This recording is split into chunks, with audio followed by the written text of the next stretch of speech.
Halo semuanya, balik lagi di Geekshy Channel. Oke, balik lagi di channel kita. Dan kita baru aja nonton sebuah film yang udah cukup kita tunggu-tunggu dari lama ya. 3 tahun. 3 tahun kita penunggu, yaitu Dune Part 2. Oke. Kita sempat bahas sebelum rilis kan sebenarnya kita bahas ya di video pas unboxing kalau nggak salah kan. Mak kita sedikit ngebahas filmografinya juga Di dari video video ya. Iya. Jadi mungkin nanti video yang lamanya gua sematkan di atas. Cuman memang kita belum pernah yang part 1 kita nggak bahas video khusus ya. Nggak bahas video khusus. Tapi malah jadi gini, yang pas part 1 kita ngebahas sebelum filmnya tayang. Sama habis itu unboxing yang film tahun 84-nya. Iya, makanya nah memang film ini kalau sebagai recap memang ini film yang knowledge-nya dulu deh Ki. Jadi sebenarnya lagi-lagi recap cepet aja. Cepet ini kan diangkat dari novel karya Frank Herbert tahun 1955. Ya ini intinya udah pernah diangkat film ini sebelumnya 40 tahun yang lalu, 1984. Bedanya kalau yang tahun 1984 itu satu buku dipadatin jadi satu film. Nah, kalau yang ini itu kenapa tadi kita nyebut part 2? Ternyata satu buku Dune itu dijadikan 2 film yang mana selang waktunya 3 tahun. Nah, ini sequelnya gitu. Intinya sih gitu, melanjutkan cerita dari yang tahun 2021. Iya, dan memang di sini kalau secara plot umumnya adalah menceritakan tentang kehidupan dunia alam semesta lah ya. Di tahun disebutinnya sih buminya enggak ya? Bumi kayaknya udah punah sih. Jadi kayaknya ada planet-planet dan di situ disebutkan udah tahun 10.000 lah ya. Nah, 10.191. Detail banget anjir. Nah, memang di situ diceritakan peradabannya sudah berubah, sudah beda dan kayak seperti ada kerajaan-kerajaannya, kayak ada kekaisaran lah ya. Jadi manusia tuh menempati banyak planet, di situ jadi kayak ada bangsawan-bangsawan, ada royalty-royaltinya, bisa dibilang ada wangsa-wangsanya lah. Nah, di sini ceritanya nanti teh ya namanya juga novel bikinan manusia, ceritanya nanti manusia teh menguasai galaksi. Nah, di sini itu ada substansi yang sangat berharga di alam semesta, namanya si melange atau si rempah-rempahnya itu. Cuman ada satu planet, di planet Arrakis, atau yang disebutnya dengan Dune. Nah, perebutan si planetnya itu sebenarnya jadi permasalahannya. Diperebutkan sama banyak kerajaan itu tadi ya. Nah, oke. Nah, memang di sini sudah diceritakan di part 1 tentang konflik dari kan sudut pandangnya dari satu kerajaan yang namanya Atreides itu. Ya. Tokoh utama kita kan juga Paul Atreides. Di situ dan konfliknya nanti mungkin teman-teman bisa lihat sendiri di video yang sebelumnya seperti apa, detailnya seperti apa. Cuman di sini yang jelas intinya ngelanjutin aja dan mungkin sebagai gambaran, mungkin kalau buat gua teman-teman yang mau nonton yang kedua ini dan memang sudah ngikutin dari awal, ada baiknya nonton dulu untuk yang pertama karena jeda waktunya cukup panjang dan elemen yang perlu diingat itu banyak menurut gua. Jadi biar nge-recall gitu. Karena nama-nama istilahnya, nama kerajaannya, nama tokohnya, jadi kayak ini siapa nah itu. Karena gua ada beberapa yang kesulitan kayak gua agak lupa nih gitu. Jadi mungkin teman-teman bisa nge-recall dengan nonton di OTT. Udah ada sih sekarang, udah jelas lah. Masuk yang kalau teman-teman mau coba cari yang tahun 84-nya juga ada buat perbandingan aja gitu. Iya. Nah, itu kalau teman-teman juga mau tahu tentang knowledge edit yang tahun 84 juga di video sebelumnya ya. Nanti ada juga. Kontinuitas benar-benar literally film yang Dune Part 1 itu teh it's only a beginning. Itu kata-kata terakhirnya Chani, yaitu diperankan oleh Zendaya. Nah, di sini karakter Zendaya porsi lebih banyak nih. Kayak yang film pertama yang kita nungguin 2,5 jam kok nggak muncul. Cuman muncul di terakhir doang. Nah, akhirnya sekarang di sini kita ngelihat hubungan antara dua sepasang manusia, si Paul Atreides dengan si Chani, si seorang Fremen, satu bangsawan, satu tanda kutip orang lokal lah gitu kan. Di planet si Dune ini gitu. Nah, ceritanya kan kalau kita udah nonton film yang pertama kan wangsanya Atreides habis ya. Terjadi invasi atau kudeta lah kalau bahasa kerennya di sini oleh keluarga Harkonnen, dibantu di balik layarnya oleh Kaisar. Nah, sebabnya kenapa dia jadi ngebantuin Harkonnen, satu bisnis, satu politik. Nah, ini tuh sebenarnya kalau teman-teman mau baca tuh ini tuh politiknya tuh high politik gitu, literally kayak politiknya tuh politik tingkat atas yang kayak tusuk-tusukan gitu tuh dengan cara mulus gitu. Nggak kelihatan dia tuh ikutan dalang di baliknya, padahal dia tuh di baliknya ada. Nah, satu sisi si Paul dan ibunya Jessica dalam pembuangan ternyata mengumpulkan massa nih dengan profesi atau ramalan bahwa Paul itu the one, yaitu kalau di sini nyebutnya lisan al-gaib lah, si sang juru selamat lah. Si Paul sebenarnya tidak mau beban itu, dia tuh cuman pengen menyatu dengan orang-orang gurun atau orang Fremen dengan mereka aja gitu. Dia mau melepaskan masa lalunya yang tanda kutip pahit dengan kematian bapaknya dan teman-teman satu wangsanya yang dihabisin total. Tapi teh lucunya di sini tuh nggak tahu kenapa jalan hidupnya tuh selalu ditarik ke situ terus Iya, gitu ya. membawa dia ke arah sana terus. Dia selalu menghindari tapi selalu ke bawah. Selalu menghindari selalu ke bawah. Walaupun di sini sebenarnya kalau teman-teman boleh nonton tuh sebenarnya tuh kayak penggambaran lalu tuh kalau terlalu mendewakan atau mengagungkan manusia itu juga nggak boleh ya. Kultus Karena individunya. mengkultuskan individu teh pesan moralnya tuh itu. Jadi kadang individu juga kan punya kelemahan.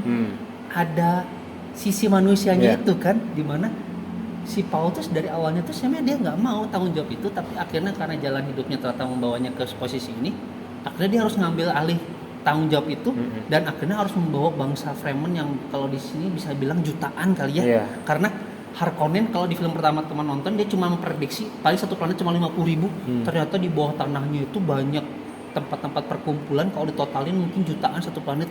Ditambah dengan tipikal rakyatnya tuh yang sangat percaya dengan legenda, terus punya ritual-ritual yang memang mereka percaya, dan itu menyebabkan sosok si Atreides ini menjadi kayak savior nih, dan jadi diagungkan banget dan seperti jadi distimulus, jadinya seperti dikasih boost gitu boost jadinya. Ya, dimana padahal sebenarnya kalau kita teman-teman nonton nanti sepanjang film nonton teh itu sebenarnya propaganda juga sih sebenarnya. Iya, ada unsur propagandanya lah. Jadi misalnya gimana ya? Itulah di sini tuh pintarnya Denis Villeneuve dan penulisan ceritanya itu tuh menyisipkan pesan-pesan. Pesannya itu bahwa jadi ceritanya tuh setiap manusia tuh ada abu-abunya gitu kan, apa yang dilakukan tuh kadang belum tentu untuk kebaikan orang banyak, bisa jadi untuk kepentingan dirinya sendiri. Iya, dan di sini digambarkan kalau dari sudut pandangnya orang-orangnya dari planet Dune ini, untuk kalangan masyarakat seperti mereka tuh diberikan sebuah harapan dengan Xavier ini buat nundukin mereka gitu, manjur untuk mereka gitu. Buat mereka malah jadi fanatik yang bahkan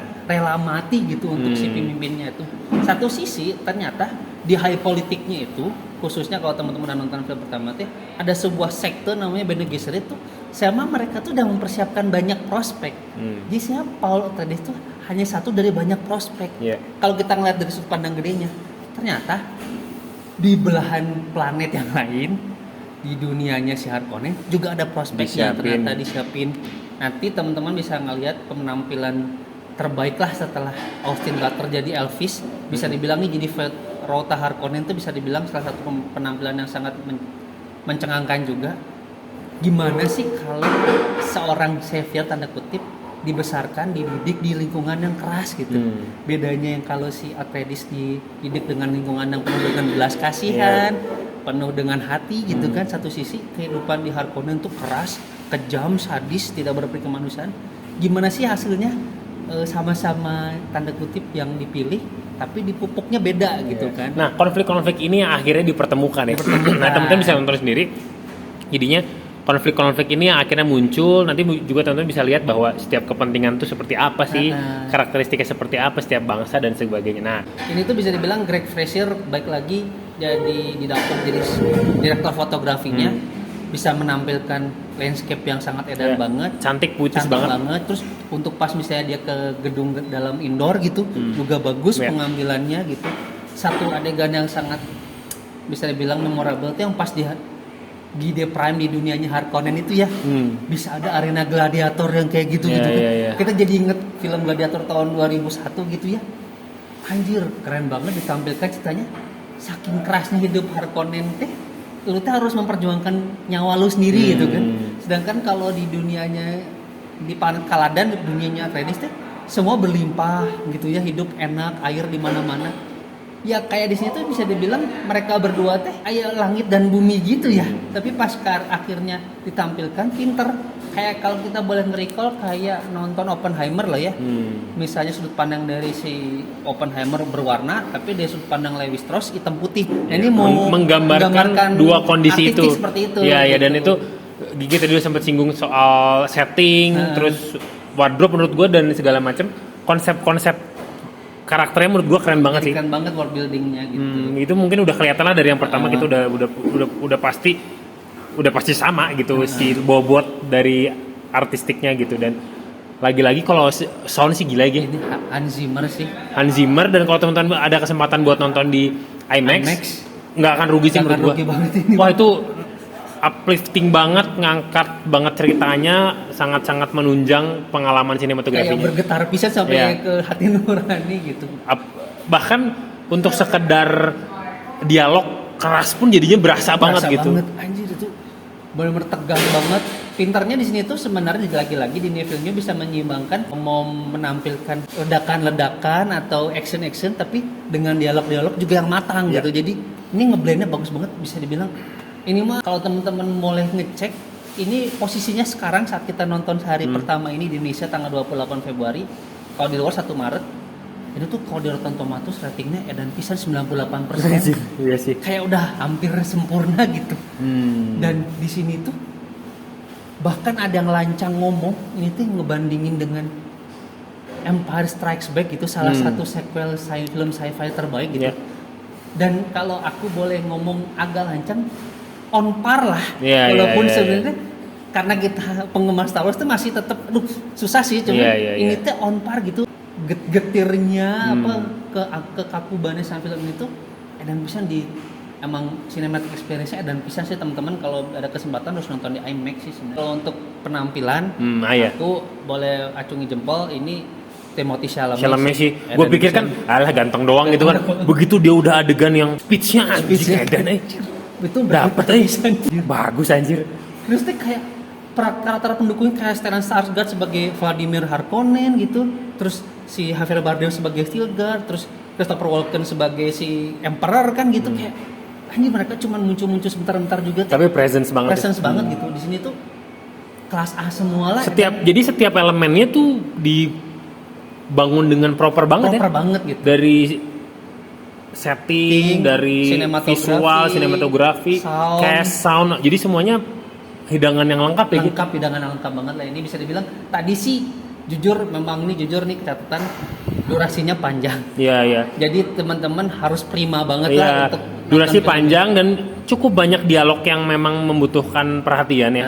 Maksudnya jadi ya agak butuh effort lah untuk ngikutin itu. Cuman kalau misalkan teman-teman bisa mempersiapkan fisik, nggak ngantuk gitu, worth it lah gitu. Worth it banget gitu. Jangan ngambil yang kemalaman sih menurut kita sih. Overall gitu, mungkin masuk ke overall kalau ini sih overall sih kalau saya boleh lancang sih saya kasih 9 sih. Anjing, ada murah hati anjing. Ya gue ngikut gigi aja deh untuk kali ini. Jadi teman-teman kalau misalkan mau tertarik nonton ini mungkin yang pertama yang belum nonton yang pertama dulu. Kalau udah nonton yang pertama udah jelas pasti ngikutin yang kedua ya. Cuman kalau dibanding yang pertama ini emang lebih megah. Lebih megah ya. Jadi emang diantarin gitu. Dari yang pertama di beginningnya terus yang ini dan ini ini bakal ada yang ketiga atau nggak sih? Kalau nggak salah rumornya si Denis Villeneuve udah nulis buat film ketiganya. Ya udah. Yang kalau ngambil buku tuh dari Dune Messiah. Jadi ini tuh sebenarnya bisa dibilang kalaupun harus tamat di sini tuh sebenarnya bisa tamat. Cukup karena ini bener-bener kayak yang film tahun 84 endingnya persis banget 40 tahun yang lalu. Cuman kayaknya ngelihat kesuksesannya dan saya yakin bisa jadi box office. Mungkin Warner Bros akan tergiur untuk bikin film ketiganya gitu. Ya kita tunggu aja mungkin 3 tahun lagi kali ya. Iya. Moga-moga sih masih sempet lah bisa nonton. Kurang lebih gitu ya untuk impression kita pertama untuk Dune ini teman-teman bisa nonton juga. Itu tadi kalau saran kita sih kalau bisa di IMAX lah. Apalagi teman-teman yang di Jakarta, wah udah the best lah itu. Kalau enggak di Atmos lah. Ya minimal Dolby Atmos bener. Udah gitu kurang lebih gitu aja. Boleh. Untuk impresi kita kali ini. Thank you udah nonton apalagi? Mungkin kalau teman-teman ada yang benar-benar ngikutin bukunya, boleh share di komentar. Apa bener-bener fansnya Dune karena kan cult juga tuh cult banget itu ya. Cult banget itu sih. Siapa tahu bisa komen di kolom komentar share, ada informasi apapun bisa kita diskusi. Ya, thank you udah nonton. Jangan lupa teman-temannya. Jangan lupa subscribe. Sampai jumpa di video selanjutnya. Bye bye.